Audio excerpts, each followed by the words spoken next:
Queridos, a graça e a paz do Senhor. Amém. Louvado seja Deus. Hoje eu queria falar com vocês sobre um tema recorrente. E quem me acompanha pelo Face, eu já deixei lá o tema de hoje. Hoje eu quero falar sobre impeachment. Teve a irmãzinha que fez assim. O tema da mensagem de hoje é impeachment já. Amém, igreja? Amém. Agora você está pensando que eu estou falando do impeachment da Dilma? Estou falando do meu e do seu impeachment. Estou falando do nosso impeachment. Eu queria que você abrisse sua Bíblia num texto muito conhecido, que é 2 Crônicas, o segundo livro das Crônicas, que não é de Nárnia, mas segundo livro das Crônicas, capítulo 7, o verso de número 14.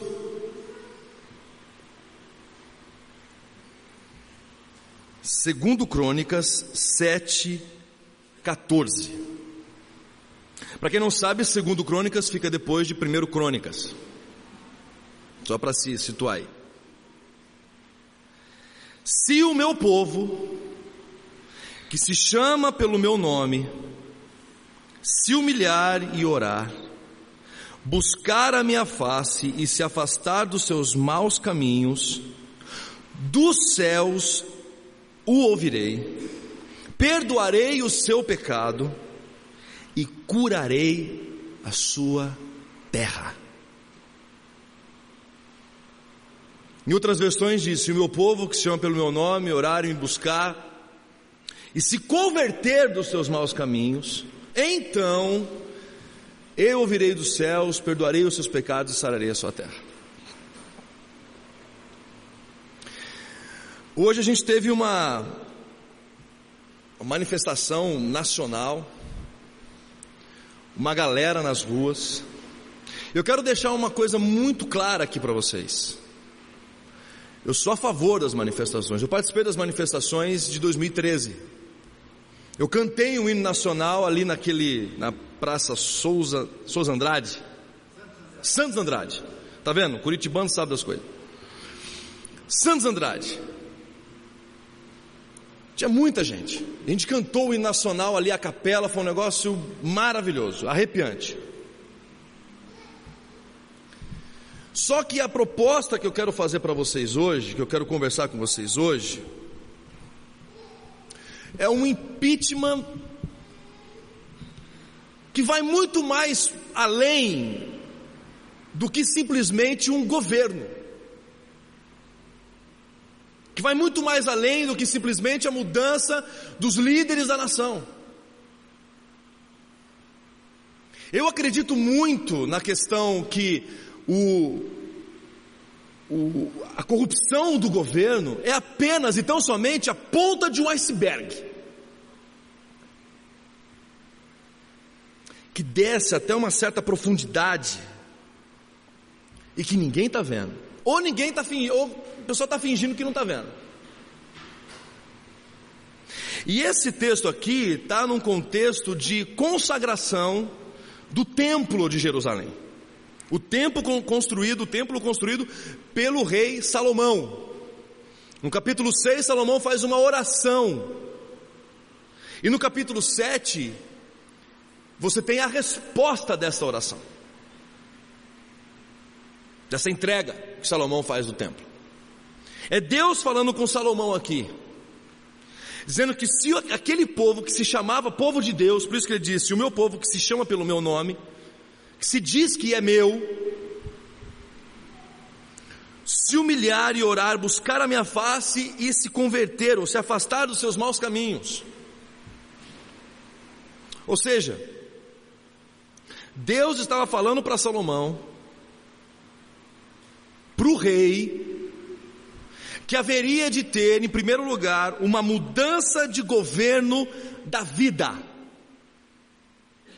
que as esperanças do povo hebreu, do povo judeu, não estavam nas ações do maior líder sábio de todos os tempos, de todas as nações, que era o próprio rei Salomão, de que a esperança do povo não estava na questão dos seus governadores, mas que a esperança do povo estava em se converter, se humilhar, orar e buscar aquele que é e sempre será o rei e o governador da nossa existência, da nossa vida. O problema não está na galera lá fora. A semente que precisa ser replantada ou que precisa ser retirada está no nosso meio.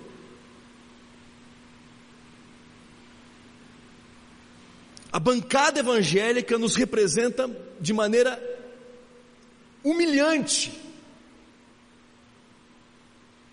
Humilhante. Nós estamos falando, somos contra a corrupção, mas nós conhecemos líderes que brigam por troca de membros de igreja. Aí vem falar que é contra a corrupção? Está me achando com cara de palhaço?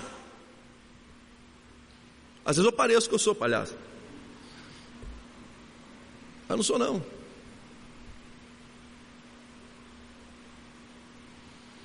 A galera troca de igreja como se troca de roupa, e vem falar de corrupção.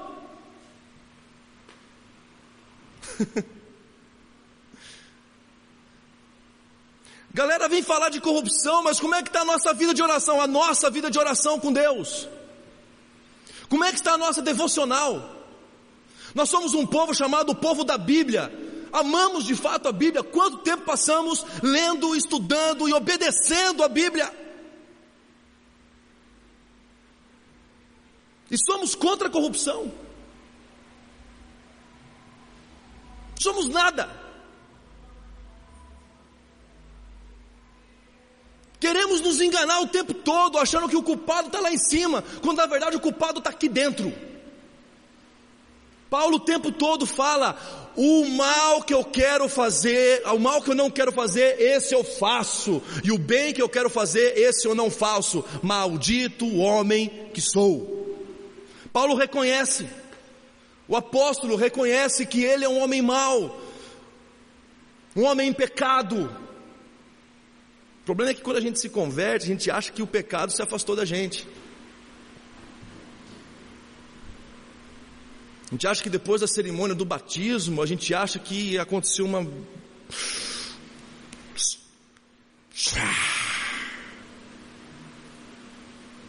Não tem mais pecado. Ou quando a gente toma a ceia, quando a gente bebe o suco de uva, aí o negócio parece que desce e começa a umas reações químicas, espirituais, escalafobéticas dentro de nós, e vai lavando tudo e... Santo!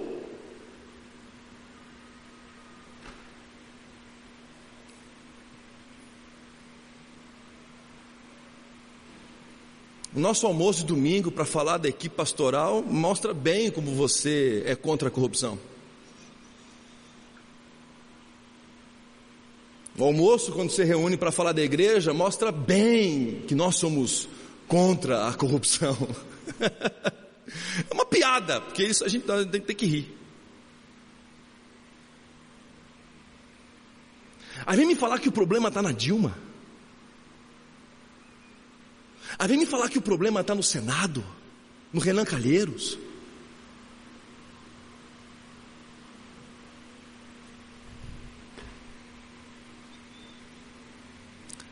Se o meu povo, que se diz povo meu, diz o Senhor Deus, se humilhar e orar.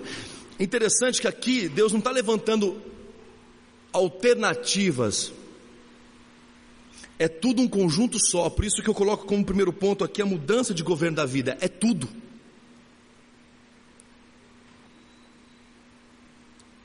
Nós somos contra a corrupção, mas o tempo todo nós estamos negociando a nossa vinda para a igreja ou não. Nós estamos o tempo todo negociando com Deus, o relacionamento com Ele ou não. O tempo todo a gente está negociando com Deus, barganhando com Deus bênçãos, barganhando com Deus vitórias, barganhando com Deus conquistas, barganhando com Deus, barganhando com Deus, barganhando com Deus.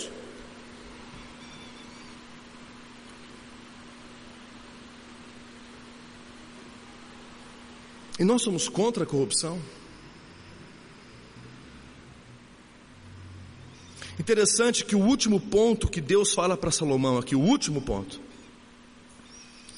é se converter dos seus maus caminhos. A conversão passa pela humilhação, passa pela oração e passa pela busca da face de Deus. No Velho Testamento, entenda, no Velho Testamento você querer ver a Deus era sinal de morte, simplesmente porque a densidade da glória de Deus, perto da nossa efêmera existência, nos mataria.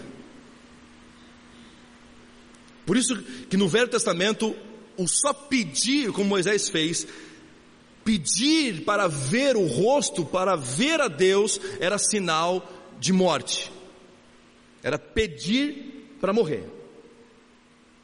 No Novo Testamento a coisa inverte, porque o Deus que nós conhecemos, glorioso, soberano, Rei e Senhor, desce à terra em forma de homem, e diz o texto que todo o olho o viu, e ao invés de morrer, aqueles que o viram e reconheceram, viveram e não morreram.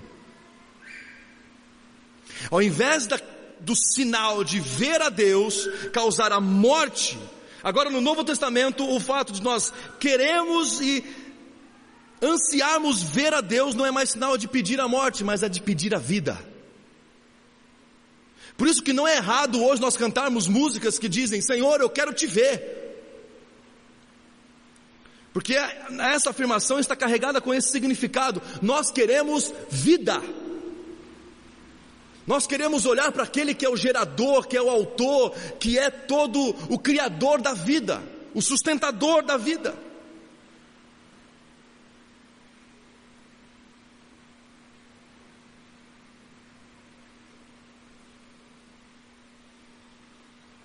Se humilhar, orar, buscar a minha face e se converter ou se afastar dos seus maus caminhos.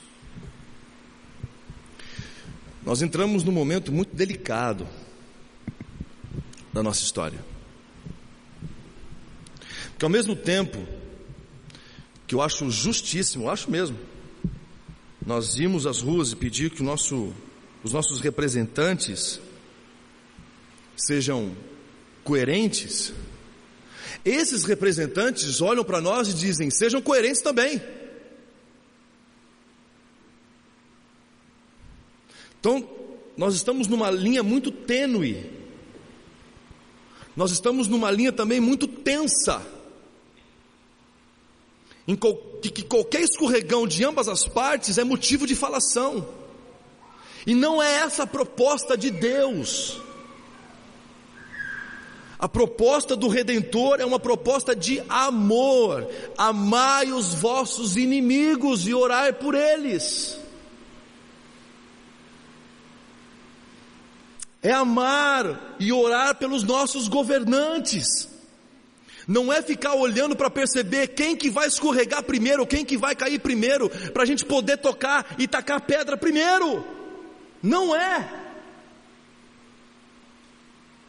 É o contrário disso. Por isso que é se converter dos seus maus caminhos, porque nós somos maus, o nosso coração é mau, o nosso coração é pecador, o nosso coração quer ver o oco, quer ver a casa pegar fogo, quer ver a casa cair. Tem uns loucos aí que estão pedindo a intervenção militar, intervenção não sei do que,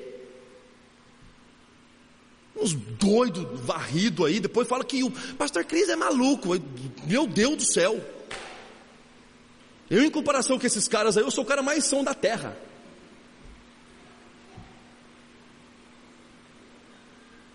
Tem que endereçar militar, queremos o militar, queremos os militares. Desculpa, gente, é um bando de babaca. Entendam, eu tenho um vocabulário, pelo menos eu acho que eu tenho um vocabulário legal. Eu não encontro outro termo a não ser babaca. Você sabe o que é o babaca? É o que faz babaquice. E pedir a intervenção militar é babaquice.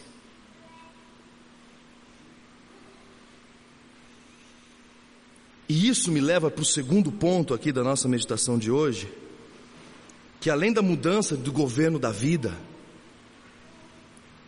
é outro parâmetro, meus irmãos, minhas irmãs, prestem atenção, é outro parâmetro, é outro paradigma. Quem dita as regras não é a igreja, quem dita a regra não é o pastor, quem dita as regras é o Senhor Jesus, da minha e da sua vida. As minhas escolhas, as suas escolhas, precisam ser pautadas por aquilo que o nosso Redentor pautou. A reclamação de algumas pessoas das manifestações é: cadê a pauta? Jesus tem uma pauta. E a minha pergunta é: o povo de Deus, que é contra a corrupção, está apresentando através da sua vida, das suas atitudes, na segunda-feira, na terça-feira, na quarta-feira, nos seus momentos íntimos, nos seus momentos sozinhos no quarto, nos seus momentos sozinhos na sua vida, que você está fora de casa, que você está fora dos olhos dos conhecidos, você pauta pelas diretrizes do Redentor? Sabe qual é a sensação que eu estou tendo com tudo isso que está acontecendo no Brasil? Eu estava vindo para cá e estava pensando nisso. Quem já foi em bastante acampamento aqui? Levanta a mão. Tem alguns aqui já foram. Sabe qual é a sensação que eu tenho de amanhã? Pós-acampa.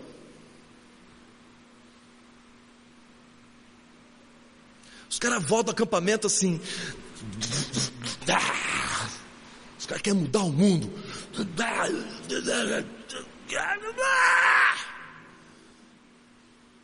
Aí vem a segunda-feira. Aí vem a terça. Aí vem a quarta. Aí vem a quinta. Em menos de uma semana, aquilo que é o He-Man se transforma no gatinho pacato.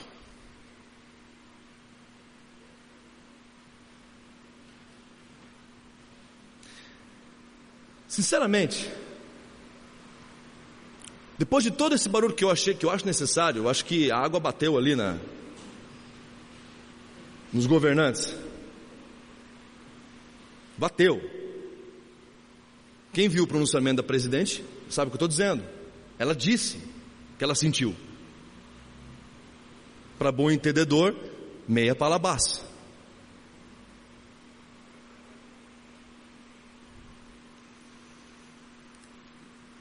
Agora você acha comigo, vem comigo aqui, que amanhã os mesmos que saíram nas ruas, ou que ficaram em casa, estou falando todo mundo, estou botando todo mundo, porque eu fui às ruas,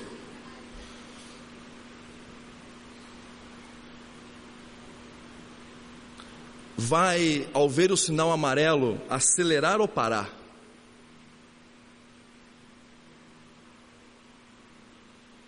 Ao ver o trânsito parado,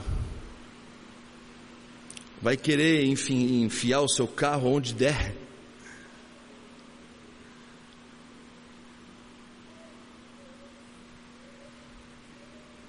Tomar uma fechada no trânsito, vai dizer: louvado seja Deus.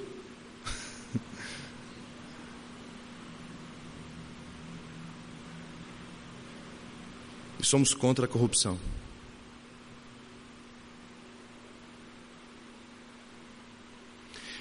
O povo de Deus, presta atenção no que eu vou dizer para você aqui. Sai um pouquinho do celular, que eu estou vendo algumas pessoas no celular aí. E olha para mim. Se nós não mudarmos de vida, se nós não deixarmos Jesus Cristo de Nazaré governar a nossa existência, nada vai mudar. Nada vai mudar. Nada. Podem ter 30.000 manifestações que nada vai mudar. O máximo que pode acontecer é uma guerra civil. E aí, quando eu cogito a possibilidade, e alguns sociólogos até dizem sobre essa possibilidade maluca, eu leio Jesus falando para orar pelos nossos inimigos, e de repente eu vejo Paulo dizendo que a nossa luta não é contra carne nem sangue, mas contra os principados e potestades das regiões celestiais. Que o nosso papo não é contra o Aécio, não é contra o Renan, não é contra a Dilma, que o nosso papo é contra Satanás. Que nós podemos sim questionar, podemos sim manifestar, podemos sim apresentar pautas, podemos sim apresentar, mas o povo de Deus precisa apresentar isso. Em Atos capítulo 2, de 42 a 47, mostra como era a questão da pauta do povo de Deus numa sociedade caída. Quando você estiver em casa, leia lá, você vai saber qual que é a pauta da igreja em meio à sociedade. Atos 2, de 42 a 47, você vai ver lá qual que é a pauta. Só te falo uma coisa: estavam unânimes no templo e oravam, unânimes no templo todos os dias. E para vir no culto à noite é um sacrifício, para vir no culto da manhã é um sacrifício, para vir nos dois então nem se fala. Os caras estavam todos os dias unânimes no templo. Na primeira leva da pregação 3.000, na segunda leva 5.000, 8.000 unânimes todos os dias no templo. 8.000. E Deus ia acrescentando dia após dia os que iam sendo salvos. E um detalhe: eles caíam na graça do povo. O povo olhava para os do caminho, o povo olhava para os nazarenos e dizia: está aí um negócio diferente, está aí uma proposta revolucionária. 12 homens, 13, vamos acrescentar Paulo nessa história aí, 13 homens, e um segredo, 13 homens que guardaram dentro de si essa verdade, esse segredo. Eles revelaram esse segredo para muita gente e eles chacoalharam o mundo. Você sabe quantos? Vou pegar só a nossa leva de evangélicos. Você sabe quantos evangélicos no último IBGE, que fala IBGE, né? IBGE que faz aquelas pesquisas de o censo aí, essas paradas aí. IBGE. Você sabe quantos evangélicos nós temos no país? Só vou te falar uma coisa: nós não somos só 13. Nós somos 40 milhões. E a pergunta que eu faço para vocês é a mesma pergunta que um jornalista fez para um pastor amigo meu chamado Ariovaldo Ramos. Vocês daqui a 20, não, na época ele fez 10, ele deu 10 anos. Daqui a 10 anos talvez vocês sejam 50% da população. Hoje vocês não são 50% da população. Mas quando vocês chegarem a ser 50% da população, qual a diferença vai ser?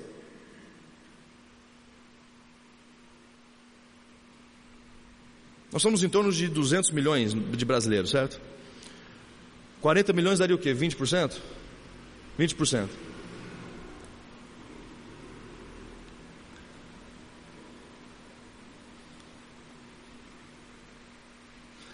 Apenas 13 revolucionaram as vidas de pessoas em Jerusalém, na Judéia, em Samaria e aos redores. E começaram a fazer um barulho de tal maneira que isso rompeu as fronteiras da cidade, rompeu as fronteiras das províncias e foi atingindo países, reinos, pescadores, uma das classes mais simples e humildes da sociedade judaica.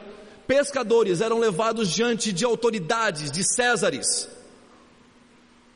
eram levados diante de governadores, e esses homens perguntavam para esses homens, essas lideranças perguntavam para esses homens e para essas mulheres: o que fazem vocês morrerem até por conta desse Jesus? O que fazem vocês não negarem esse Jesus e irem até os confins da terra, até as últimas consequências, para que esse evangelho transforme não só a vida de uma pessoa, mas que transforme a vida dela em comunidade, em sociedade, na sua vida social, política, na sua vida espiritual, na sua vida pública, na sua vida profissional, em todas as áreas, artística, nas áreas da ciência. Faz um historiador ser um historiador porreta, faz um cientista ser um cara que descubra o segredo do DNA, faz um cara que descubra a cura do câncer, descubra a cura da AIDS. Todas essas propagandinhas de revistinha super interessante, falando a partícula de Deus, não tem nada disso, gente. Isso é pesquisa, isso é ciência. Deus falou isso lá em Gênesis, para nós cuidarmos, e o termo cuidar é o mesmo termo usado para ter o significado de estudo. Estude, conheça, domine. Por isso que eu não vejo diferença entre fé e ciência. Elas andam juntas, sempre andaram, uma corrobora com a outra. Claro que chega uma certa altura que a ciência limita, e daí para frente é fé. Dali para frente é fé. Existem elementos que provam a ressurreição de Jesus? Existem. Mas existe uma hora que você diz: eu acredito que Ele ressuscitou, ponto. Eu creio nisso. Existem elementos que provam o êxodo, existem elementos que provam a abertura do Mar Vermelho, existem elementos que provam todas as histórias bíblicas. Mas chega uma determinada hora que você diz: eu creio que foi assim. Pastor, o senhor crê que um grande peixe engoliu Jonas? Cara, se a Bíblia estivesse dizendo que Jonas engoliu o grande peixe, eu ia estar acreditando do mesmo jeito. Não sei como é que ia caber, mas ia caber de um jeito. Deus ia fazer caber. Filezinho, sashimi, não sei, mas ia caber. Não pode ser numa baleia, mas talvez num cachalote.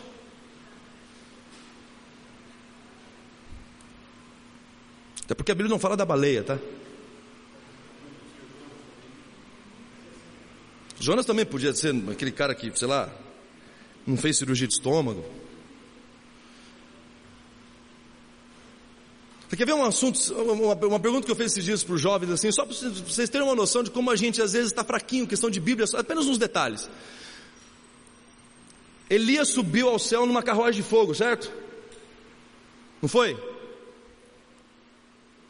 Todo mundo ficou com medo agora de responder. Ai que, né? Não foi numa carruagem de fogo, é claro que não foi. Foi no redemoinho. Uma carruagem de fogo passou entre ele e Eliseu, e um redemoinho fez ele subir ao céu. Não foi a carruagem de fogo. Aí tem um monte de Bíblia para as crianças, que está o Elias lá dentro da carruagem de fogo. Pode reparar, está lá o Elias dentro da carruagem lá.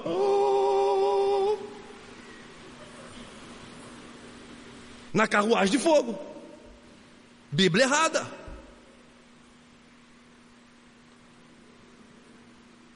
E somos contra a corrupção.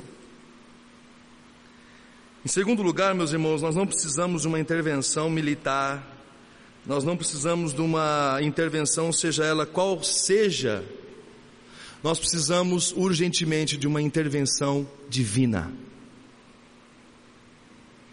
eu ouvirei dos céus, perdoarei o seu pecado, sararei ou curarei a sua terra. Perceba que em nenhum momento aqui Deus está falando que sararei o seu coração. Por que Deus não fala isso aqui? Sararei o seu coração? Porque existem coisas no nosso coração que são difíceis de serem tratados e que possivelmente nós vamos morrer sem entender essas coisas do coração. Nós não vamos entender tudo da vida, nós não teremos todas as respostas para as perguntas da vida, não teremos todos os porquês e as razões das coisas acontecerem do jeito que são. Às vezes são tragédias, às vezes a vida pega a gente de surpresa, crise familiar, crise emocional, crise de doença, pai que enterra o filho, filho que enterra pai antes da hora, jovens se perdendo nas drogas, se perdendo na bebida, todo mundo contra a corrupção, mas estava todo mundo fumando maconha. Olha que beleza, ó. Uou! Somos contra a corrupção, mas vamos encher a cara e depois dirigir.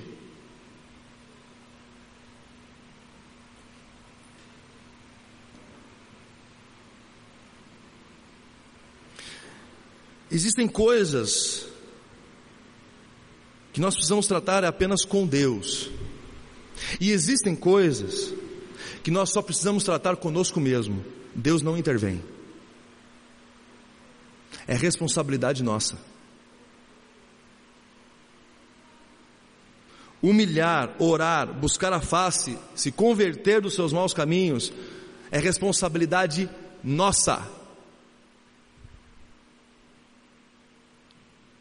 Não é aquele arrepio que você sente no culto.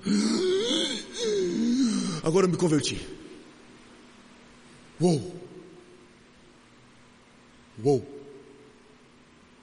Sou outra pessoa. Aí você sai falando no meio do lado da ordem: sou outra pessoa. Sou outra pessoa. Sou outra pessoa. A pessoa fala: vai interna esse rapaz.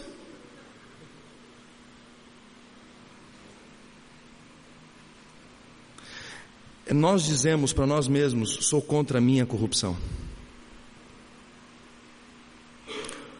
luto contra a minha carne, declaro guerra contra eu mesmo, contra os meus desejos. Eu troco de governo, quem manda aqui é Deus, e quem intervém na minha vida, na minha saúde, no meu ser, nas minhas decisões, na minha família, no meu emprego, nos meus relacionamentos, quem dita as regras nessa intervenção, dessa cura, que não só me afeta, mas afeta todos aqueles que estão ao meu redor, porque Ele cura a terra, é o Senhor. É claro que esse texto também faz um apontamento, ele aponta para a eternidade, o novo céu e a nova terra. Sararei a sua terra, curarei a sua existência, nós seremos completamente, plenamente curados, restaurados, redimidos. A criação verá a glória de Deus. A criação, diz o Salmo e diz também Romanos, que a criação geme e espera a revelação dos filhos de Deus. Quando esse dia chegar, toda a criação será redimida, toda a criação será do jeito que Deus planejou, perfeita, plena, densa. Mas até esse dia chegar, nós ecoamos a oração do Senhor Jesus, que diz: venha o teu reino, seja feita a tua vontade, assim na terra como no céu. Jesus não está falando, o reino de Deus vai vir. Ele está convidando o reino de Deus, que venha o teu reino. E como é que esse convite se concretiza? Através de quem? Da igreja, através da minha e da sua vida, onde o reino de Deus vai ser instalado. Não percam, o pastor Carlos já fez a menção, ele vai fazer uma pregação sobre o reino de Deus, não deu a data ainda, né, Rev? Mas vai fazer, está lendo, já está estudando, vai fazer uma pregação sobre o reino de Deus. Quer aprender sobre o reino de Deus? Vem nesse culto aí. Me fala que eu posto na internet, faço o esquema. Reino de Deus. Venha o teu reino. Que as prioridades, em outras palavras, nós estamos dizendo que as prioridades do Senhor, venha o teu reino, aquilo que estamos dizendo, que a tua intervenção, que a intervenção divina aconteça. Que o Senhor tome o poder que lhe é devido. Na minha vida, na vida da minha família, quem manda e quem dita as regras em casa é o Senhor. É o Senhor.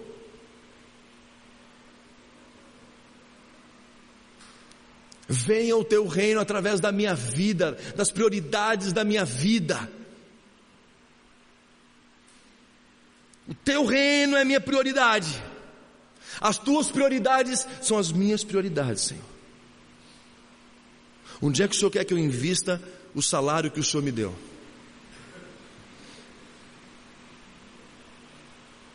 Onde é que o Senhor quer que eu coloque o dinheiro que o Senhor me deu? Onde é que o Senhor quer que eu sirva através dos talentos, dons, habilidades? Para mim é tudo no mesmo pacote que o Senhor me deu. Você sabe por que nós estamos vivendo uma crise vocacional? E não é só liderança em igreja, mas crise vocacional de um modo geral. Porque as pessoas não estão mais entendendo como elas são.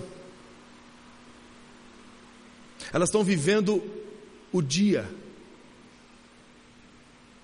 Amanhã eu penso o que eu vou fazer. Amanhã eu vejo se dá para fazer. Aí quando o amanhã chega, amanhã é aquela plaquinha famosa nos bares. Meu pai tinha um bar durante 12 anos e ele tinha essa plaquinha lá no bar dele: fiado só amanhã. Aí o cara chegava: e aí, GG? Só amanhã. Vou me comprometer. Quando, querida? Amanhã. Vou dar o trono do meu coração, da minha vida para o Senhor, meu irmão. É sério, querido? Sério. Quando? Amanhã. Deixa eu me formar primeiro. Deixa eu casar. Aí forma, aí casa, aí tem filho, é avô, morre. Mas a morte não deixa para amanhã.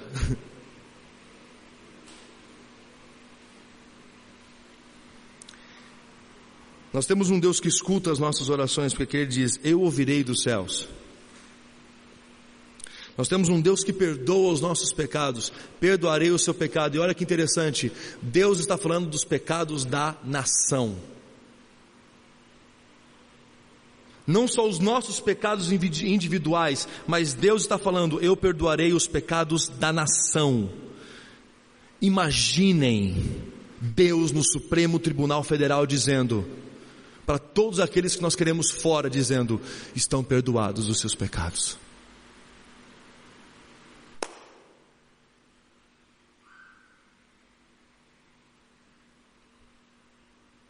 Perdoados estão os seus pecados.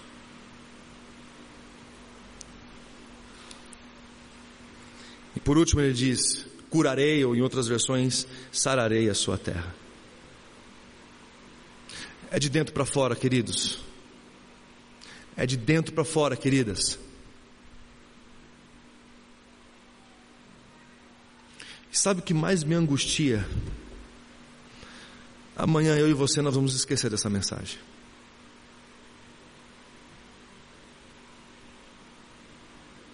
Nós vamos esquecer disso aqui. É o que mais me angustia. Que amanhã nós vamos esquecer dessa mensagem. Pode estar no site, o áudio, estamos gravando um vídeo, pode... Nós vamos esquecer dessa mensagem. E é muito possível que daqui a alguns anos, um outro pastor esteja nesse mesmo púlpito dizendo: queridos, abram as suas Bíblias em 2 Crônicas, capítulo 7, verso 14. E se o meu povo, que se chama pelo meu nome, se humilhar, orar e me buscar, e se converter dos seus maus caminhos, eu ouvirei dos céus, perdoarei os seus pecados e sararei a sua terra.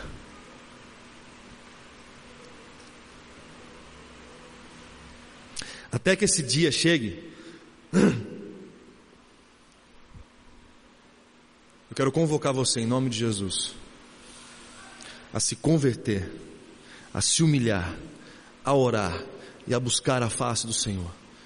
Eu quero convidar você, eu me convido nessa mensagem a me converter, a orar, a buscar a face de Deus, a me humilhar, a não ter as minhas ideias, os meus conceitos, os meus princípios, os meus achismos, a minha teimosia, a minha experiência eclesiástica, a minha experiência de igreja, a minha experiência de seminário, a minha experiência de conceitos, a minha experiência de acampamentos, a minha experiência. Eu boto essa minha experiência no fogo, que ela seja consumida, que ela seja apagada, enraizada, desraizada completamente, para que apenas e tão somente a vontade de Deus prevaleça.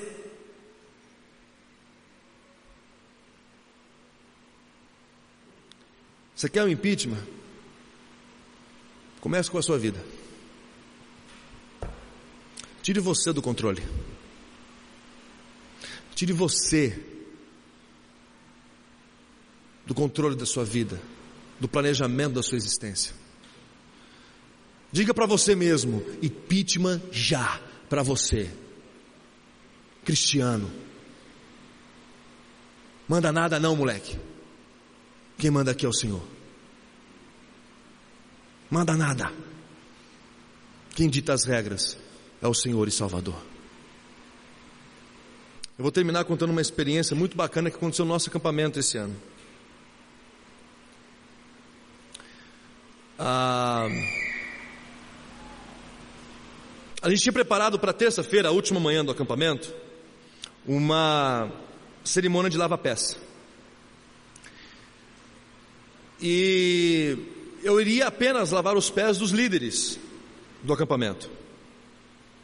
Então eu fui todo fui com terno, gravata, todo paramentado. Essa coisa mais visual, né? Essa coisa de teatro mesmo, da arte, do visual, e junto com todo o contexto.